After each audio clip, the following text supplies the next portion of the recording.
for Cigar Talk, the fastest growing cigar show in the nation. Whether you're a new cigar enthusiast or a cigar aficionado, we have something for everyone, bringing you the best interviews, cigar reviews, and weekly giveaways. So grab yourself a cigar. It's time to light 'em up.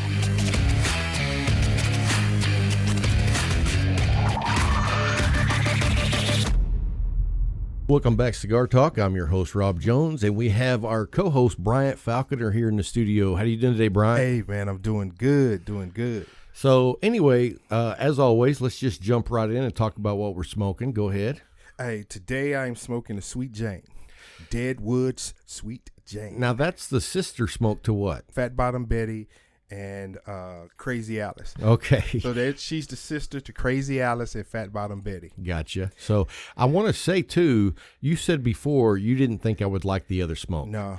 And I agreed just by looking at it, because this one actually looks like something I would smoke because it looks like a real cigar. Yeah. You know, what is that? That's a Robusto. Robusto. And so that other size looked like, something my sister would smoke. Not happening. So anyway, I haven't tried any of those, so I'm going to put that one on my list. This one was more chocolatey and earthy, but it's a medium to full, which you'll like, and it's not overpowering throughout. It's a good smoke, man. It's just something you sit back and. Now, would that be something I would want to smoke more with, like a bourbon or a Jameson, or is that something I'd want to enjoy with a coffee? Or coffee, especially that Costa Rican. Okay, I would probably say with the cocoa flavored in there, I would probably want to go more with a coffee versus a bourbon, because I'm not real big on mixing chocolate and bourbon. That's just me. So anyway, also I want to give a shout out to a great friend, Ed. Yes. Mr. Ed. Not the horse. No. He's actually a professor at Hardin-Simmons University. Great guy. Well, I shouldn't say this. He doesn't smoke a lot of cigars. Yes. And I'll tell you a funny story, and I hope he's not listening to this with his better half. But, here goes my arms throwing people under the bus again. But I just want to say, man, this guy doesn't smoke a lot of cigars, and it's because he's a closet smoker. And here's the funny thing, and I think it's hilarious. He comes up to the shop and enjoys a good cigar.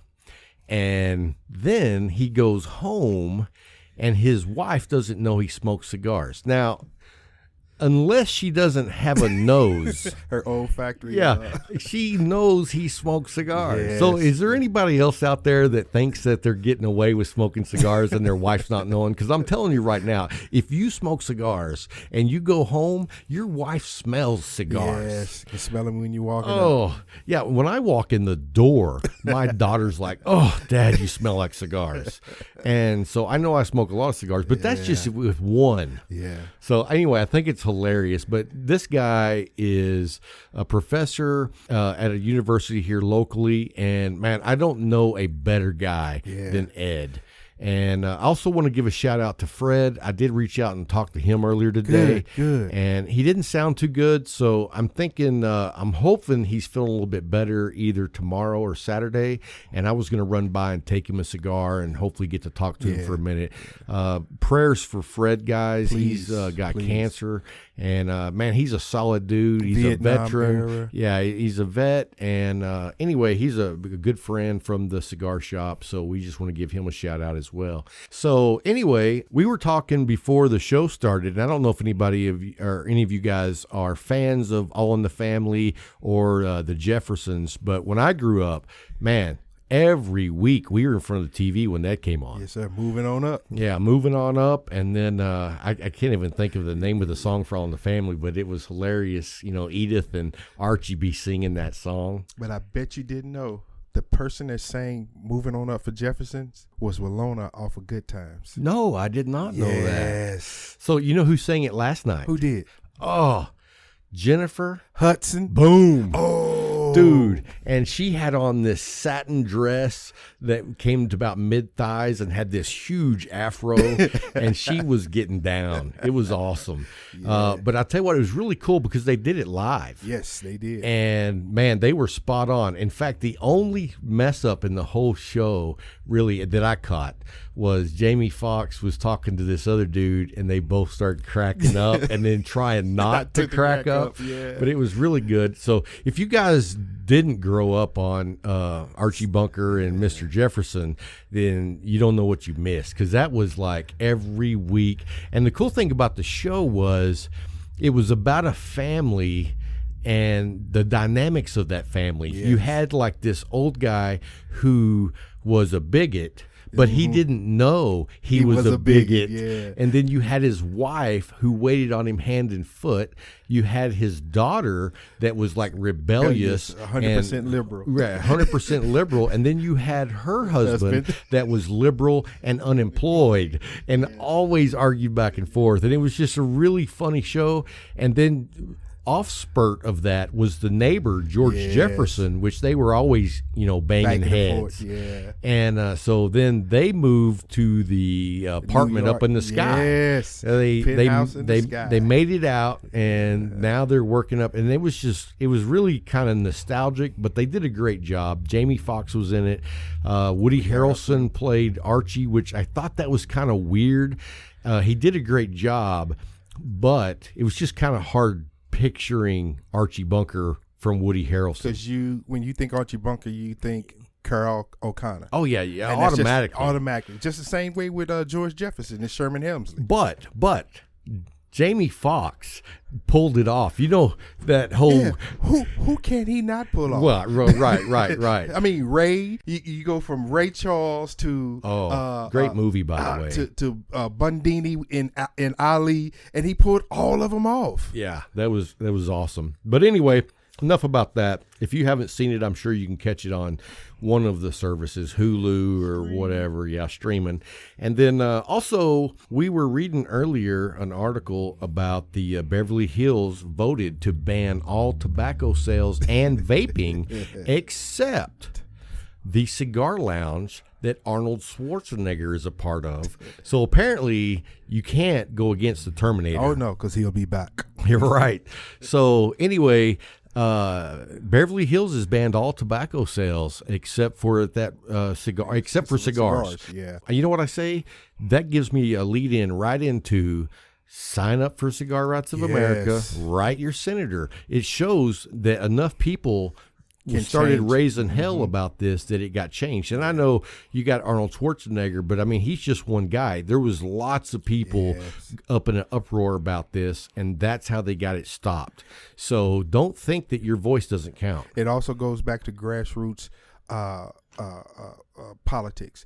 They said that everybody almost showed up at the commission meeting, and they spoke their piece. Right. And the committeemen had to listen to them. They had to listen because we're speaking. Don't attack my cigars. Leave my leaf alone, man. Just leave my leaf alone. It's not an issue. It will never be an issue. So just accept it. It's a great way to unwind. Right. And, I'm always talking about Cigar Rights of America. It's $25. That's it. And so if you enjoy cigar smoking and hanging out with the guys in the community, man, sign up. And like I said, in 2 weeks, we'll have the president for the Cigar Rights of America on. We'll talk about some of the issues within the political system and with the FDA, get some inside information. But anyway, go sign up and don't sit around and complain about it if you're not willing to step up and do something. That's correct, because if you're a smoker, you gotta raise your voice. Right. You have to. Anyway, we wanted to talk about, we talked about what you're smoking. We never did get to what I'm smoking. Because I started yabbering. Anyway, I'm smoking a Hiram Solomon, the Traveling Man, which is still my favorite. I haven't tried the one that you tried. Which one was that? The Grand Architect. Okay, I'm going to try that tomorrow. But the Traveling Man, I love this smoke. It really fits me well. It's a medium to full, closer to the full, and good amount of nicotine. and it smokes so well, man. It's a beautiful stick. I've posted some pictures of it. I love this cigar. But anyway, they're a sponsor for us, and we want to give them a shout out.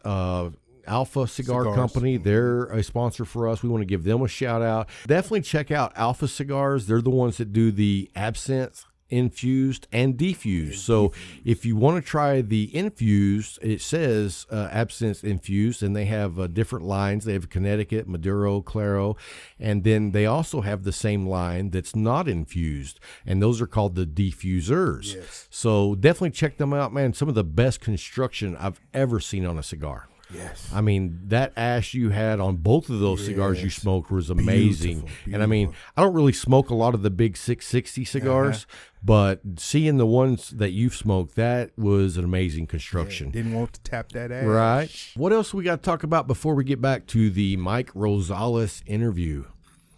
Anything coming up? Oh, you know what? We've got a couple of events coming up at the Leaf. Yes. So we want to give a shout out to Jay and Corey at the Leaf. If you guys get a chance to come by Abilene, man, come by and say hello to Jay and Corey. And there's a big chance that me and Bryant will be there. Yes. And if you let us know you're going to be there, we'll do our best to get down there and hang out with you and smoke and drink coffee and just, chill out and have a good time. We had one listener that showed up, and he popped in, and it was just like a wonderful time. 2 to 3 hours later, we were like, man, we got to go. we got to go. Right. We were doing the show, and it was like, man, it's kind of getting late. Yeah. And the cool thing about the Leaf is you never want to leave. Never want to leave. And it's like, I feel bad because like at 9 o'clock at closing time, and Dwayne's like trying to go home, and I'm like, I don't want to go. And you know what they say, you don't have to go home, but you got to go. Right. So anyway, that's it for now. We're going to get back to the interview with Mike Rosales, co-founder of RoMa Craft, and hope you're enjoying his interview, and we'll be back afterwards to do our house cleaning. We appreciate it, guys. We'll be right back after this quick break.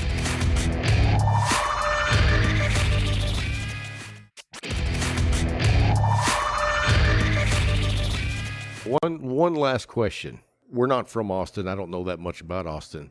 Where's the one hidden gem place to eat? Oh, man. Threw you a curveball, didn't I? Well, since we were talking about barbecue, this late in the evening time, there's only one place that I would send anybody, and that's Style Switch Barbecue.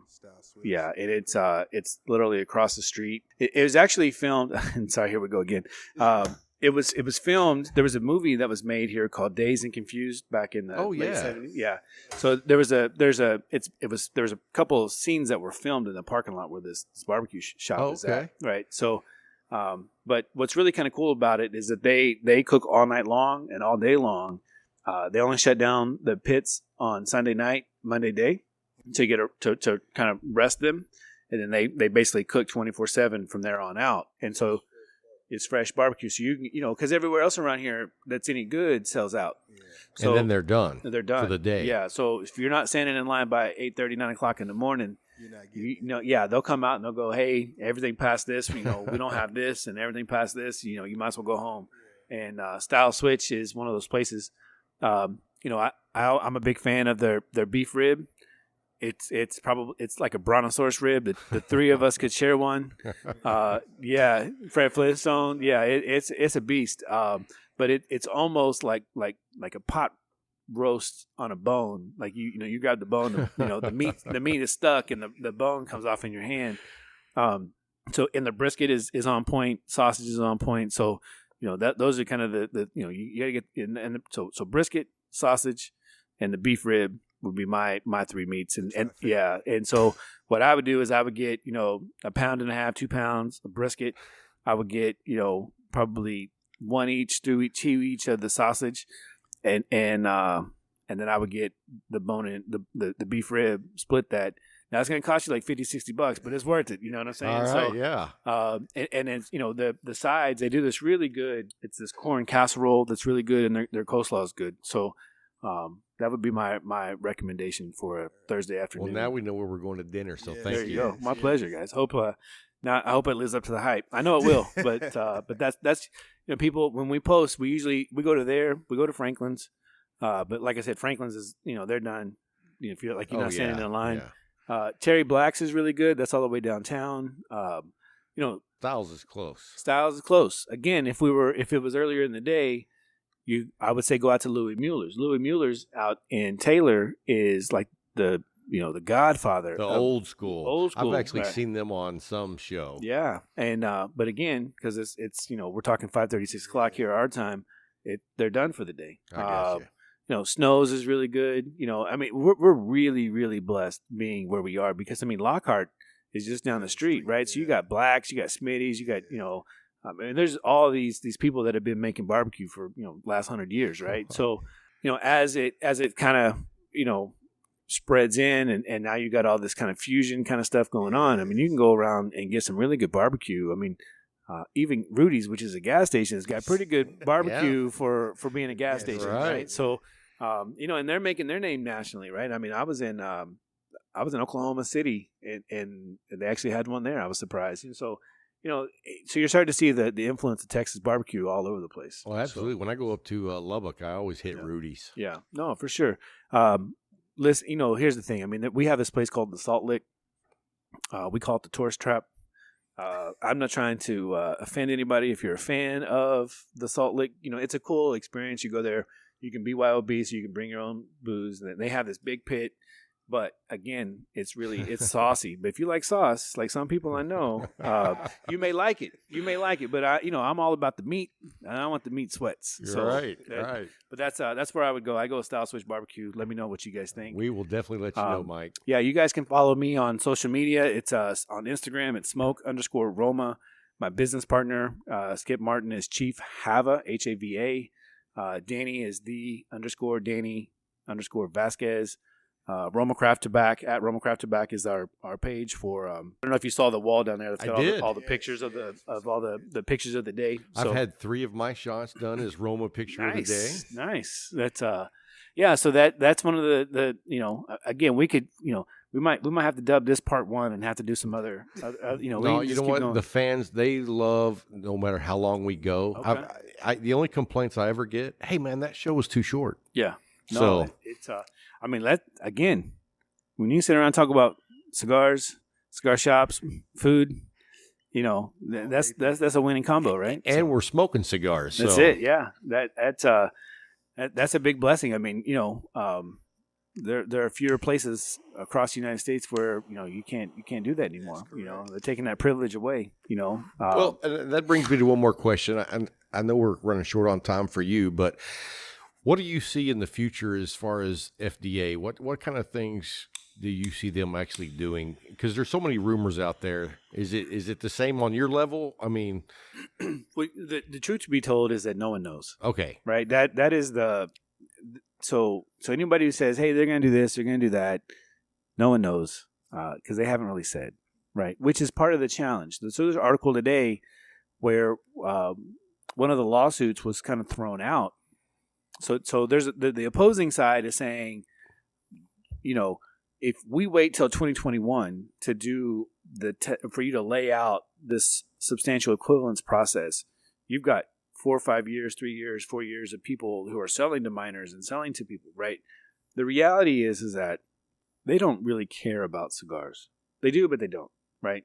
The amount of money that is actually generated from the importation of the cigars into the United States is a lot of money.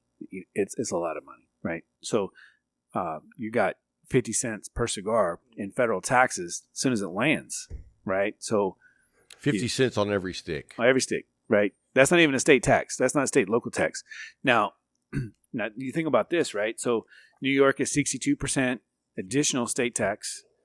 In the 5 boroughs, they just passed a law that went into effect earlier this year that the least expensive cigar is now $8.80. So if that cigar retails at $5, there's $3.80 in tax on top of that. Wow. Right, in the 5 boroughs. So California is 62%, right? I saw Nebraska was trying to do that too. So my best guess is they will raise the smoking legal limit to 21 with potential exception of being military I hope, right? Because if you can fight for this country and die for the country, you should be able to have a cigar. That's a whole nother argument that we've had on the show, actually. It's like, so if you're serving, you're an adult, but if you're not serving, you're not adult. You can take a bullet in the ass, but you can't have a cigar. Well, here's the deal, right? So, I mean, the chemicals they put in cigarettes is on a whole nother level, right? However, we were kind of talking about, the camaraderie is what's enjoyable on the cigar smoking side. If it's raining and cold and whatever, I'm not going to have a cigar outside. You won't see me kind of tucked in the corner trying to light my cigar. It's like, hey, it's a day I'm going to be inside by the fireplace kind of chilling. I'm not trying to, I don't need it, right? I can go a couple days. People smoke cigars when they want to go out and play golf, when they want to celebrate someone's birth, whenever they want to, weddings, right? Like it's a celebratory type of thing.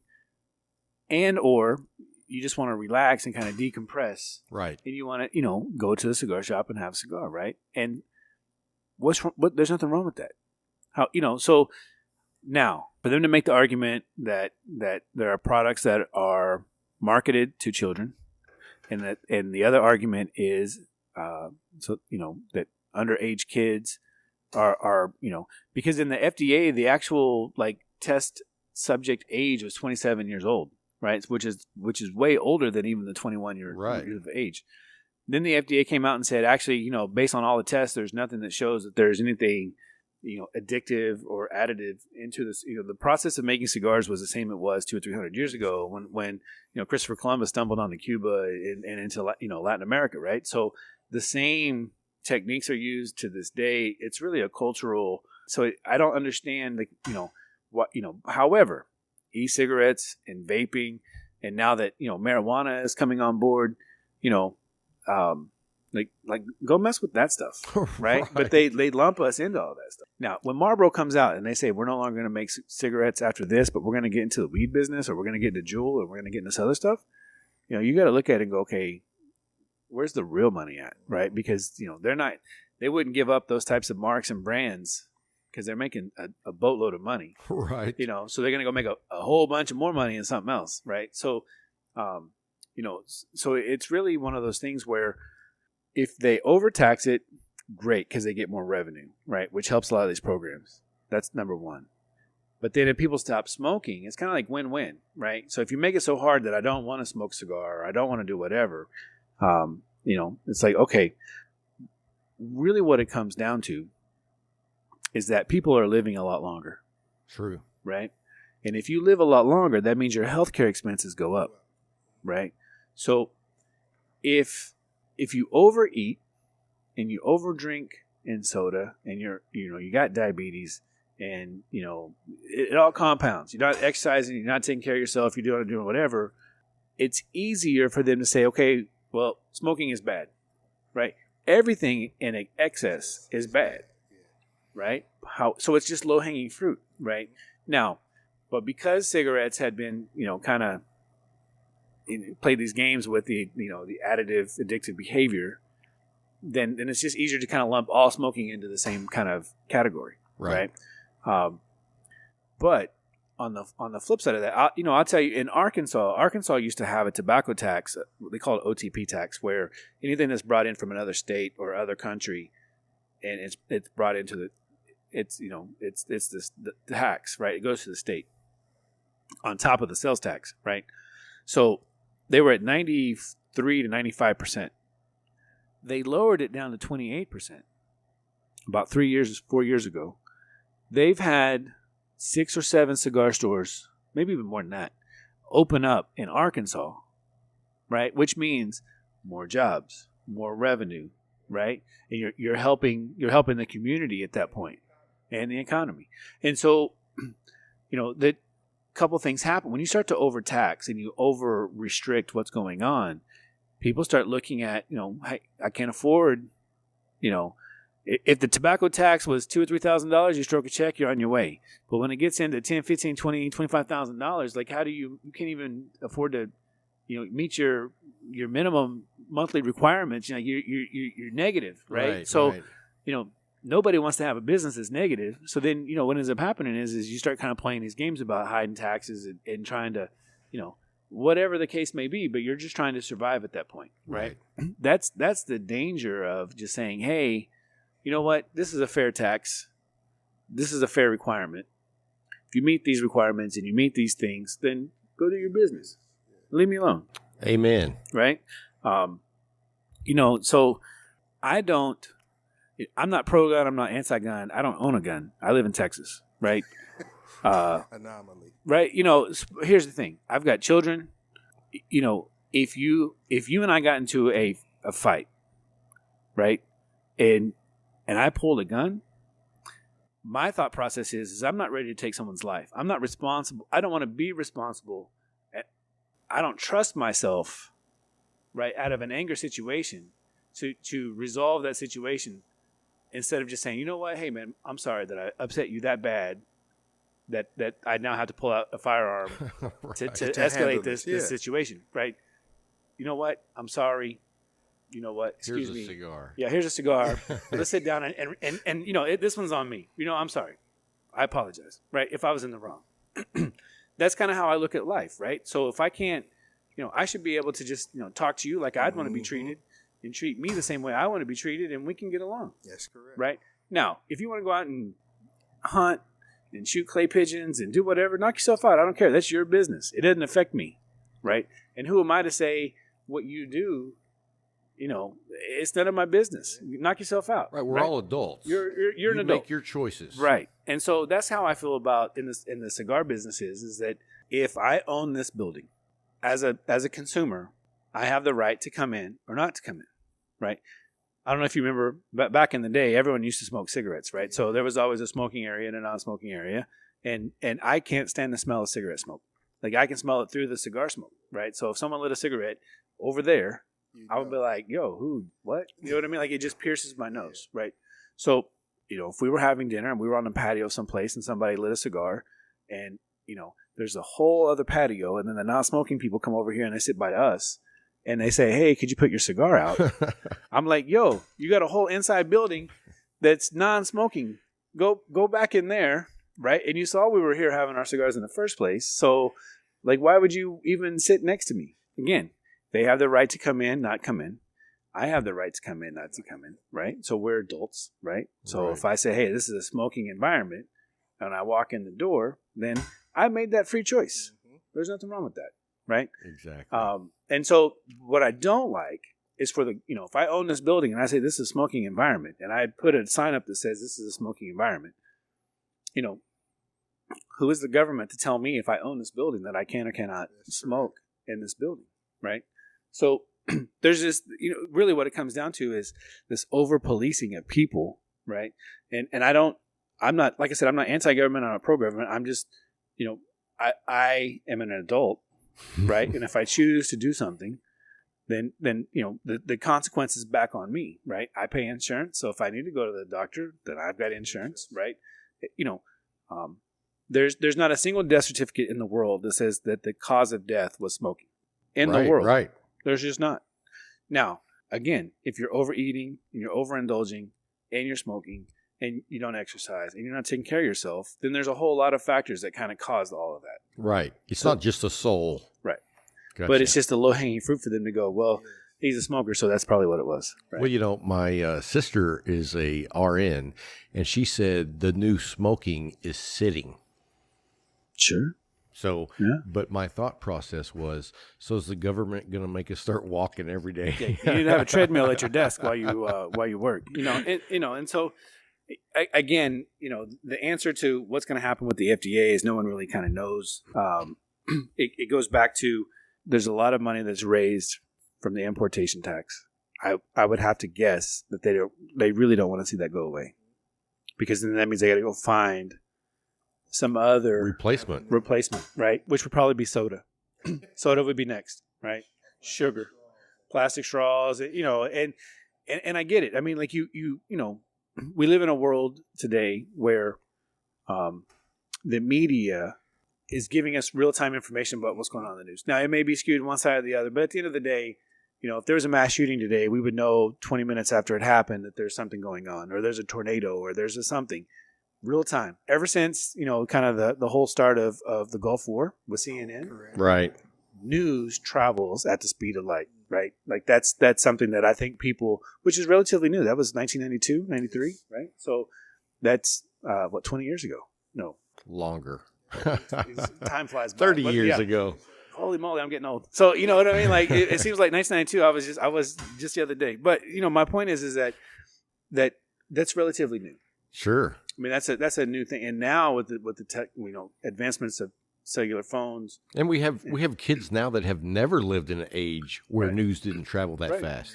when you used to get sent to the grocery store, your wife said, go get some bread and some milk, and you had to call her on a payphone to go, which bread and which milk, right? Did you want 2%, or did you want non-fat milk, or did you want wheat bread, or did you want white? You know what I mean? Like, you had to go get a quarter and make a phone call, right? Like, we showed our kids, like, hey, that's a payphone. You just have to pull out a quarter and make, they're like, what?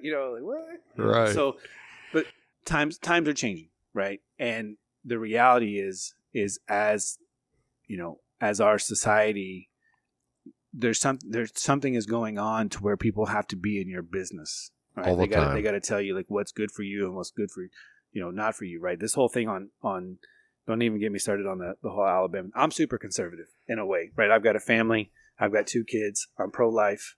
Right. My brother adopted a child. My sister-in-law gave up her child for an adoption for a family.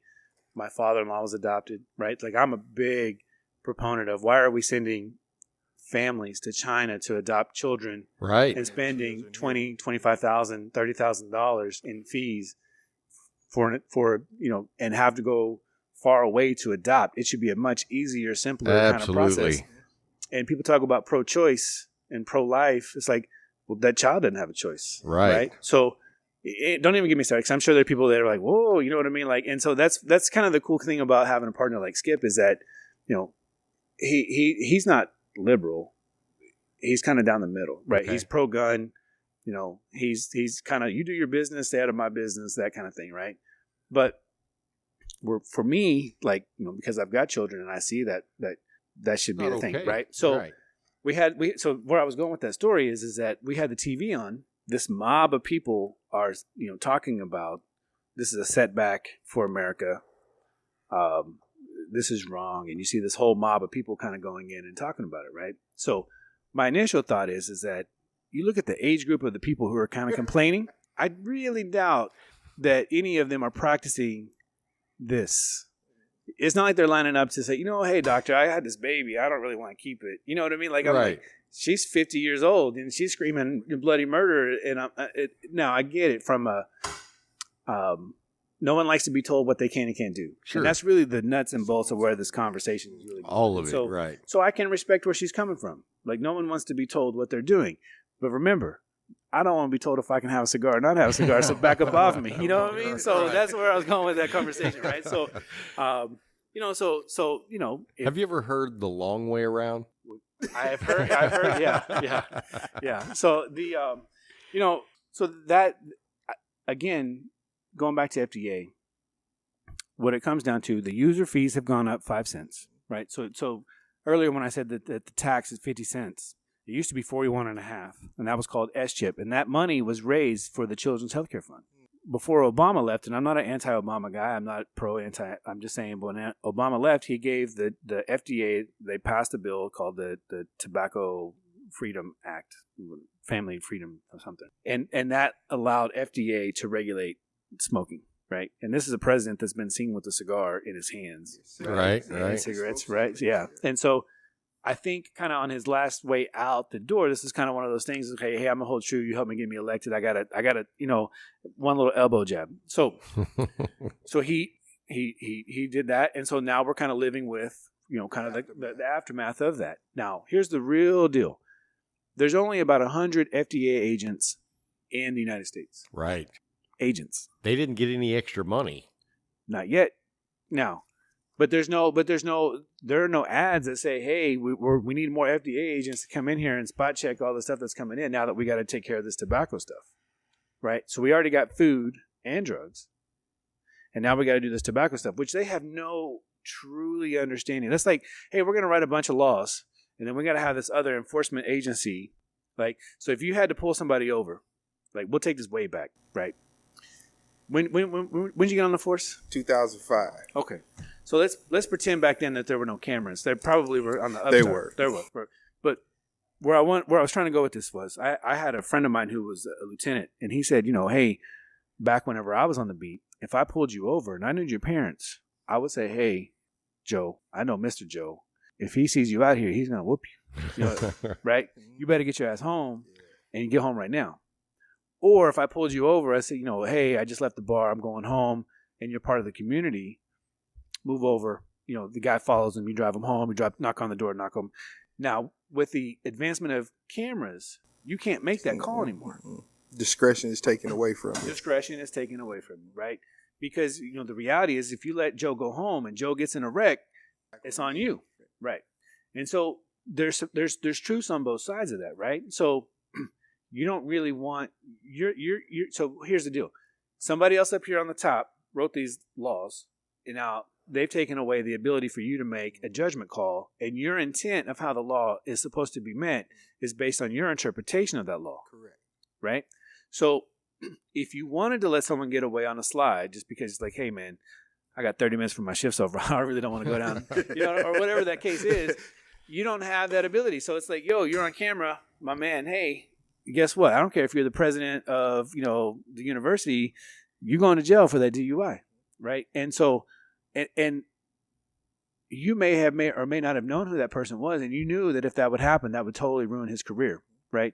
Whether he was 0.01 or 0.1 over, that again, you have to make a judgment call at that time. And really where we're at with the FDA is kind of where I'm going with that is S-chip was put into place on the federal level. And so once they added the user fees, which was one of the newer things, now it's about, it just went up to 50 cents, about 49 cents in tax. That revenue that's there, they don't want that to go away. So again, where do they go from here? So I don't think the user fees are going away. I think that's here to stay because now they've got the money, they're not going to give that up. Sure. I think once they pass the 21 federal law across the board, I think the next thing they'll do is they'll go for the plain packaging laws that Canada has gone to. I saw that. Yeah. So that just went into effect, right? So, but here's the nuts and bolts of this. If I had a cigar shop and I put up a black cloth halfway down the middle of my humidor, and I covered up all the product on the right or left-hand side, people that would go into the humidor would come in and go, what happened? Yeah. Where are the cigars at? Yeah. I'm looking for such and such. But that's what's going to happen, right? All those cigars are going to be gone. And the reality is that us as a community did very little because we're a really small percentage of the people who actually smoke cigars. Let's be honest. It's like, it's a fraction of a percent of people that actually smoke cigars. Oh, absolutely. And, every week, I'm sure everybody gets tired of me telling them, write your senator, write your congressperson, and join Cigar Rights of America. I'm just like, please quit complaining about it and take part in it. Well, the cigar community is a very older. I mean, you think about it, right? Most of the manufacturers that are in the industry, are people that came over in the '60s from Cuba. Right. Right. So, they're my father was born in 1950, so he's 69 years old right now, right? So you got to figure that a lot of these owners, these manufacturers that are kind of from that era or a little bit older than that era, they don't, we don't make the money that people make in the cigarette business because it's such a smaller amount of sales. Like it's it's a fraction of what is really sold, right? So, so we're underfunded. It's an older industry. It's a very small community. And the reality is like I said, it goes back to if the anti-smoking people say, well, hey, it's gone, they're happy with it, right? One way or the other, they'll just go find something else to tax. And so that's really kind of what we're left with. And hopefully, there are, Rubio in Florida, because there's a lot of factories that are still there, the Ybor City, all the small little guys that hand roll cigars that are still kind of around. There's not a whole lot, but there's still a good amount of them. He knows that those are affected, like in Florida, right? So there are some small pockets of some chance of hope, and at this point, that's all you can really hope for, right? It's just a little, as long as the light's still on, you're still fighting, right? Absolutely. So, I'm sorry to get off on that tangent. I know we're trying to wrap up like 5 times, but it's not really a tangent. It's just, listen, like I said, super transparent. It's the truth. Yeah, we like that. So, well, hey, man, we appreciate it again. Thank you so much. my pleasure. Thanks for that, guys. Oh, thank you. Hey, welcome back to Cigar Talk. Hope you enjoyed that interview with Mike Rosales at the headquarters of RoMa Craft. Me and Bryant had a great time down there, hanging out with Mike and Danny, and we look forward to going back down there. So anyway, let's do our house cleaning. First, we want to say we appreciate both our sponsors, Alpha Cigars and Hiram and Solomon. We've been smoking both those brands back to back, and we just really have enjoyed them. So anyway, the other thing we wanted to say is we have a new partnership with the Luxury Cigar Club. Yes. And let me tell you about how that works if you haven't heard of them. And if you haven't heard of them, you must have been living under a rock because they are everywhere. But anyway, what they do is it's a Luxury Cigar Club monthly cigar box. And they send out, I'm a platinum member. I've been a member for, I believe, 4 months.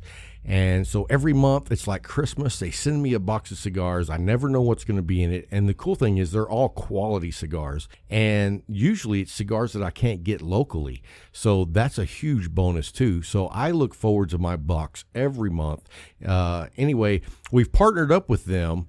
And now we're going to be giving away, if you register on our website, and if you've registered before, I know it's a pain in the butt, but you got to go register again because we started a new system and the old system is gone. So if you are a subscriber before, you're going to want to go back and register. And we also will use that same email list to send out any updates on where we're going, where we're going to be, what shows we're doing. I'll try to get that going as well as a newsletter. Probably send that out maybe once a month. Time is limited because, I do have a regular job as well.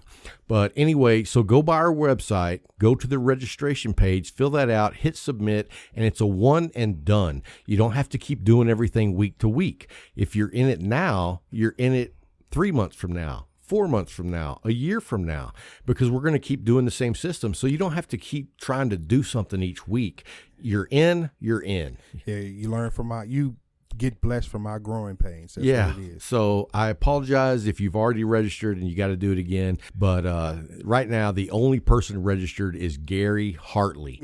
Oh, and that's a little story too. On his message, and you should do this too. You don't have to, but I recommend it. On his message where he registered, he said, I liked Rob's music better than Brian's.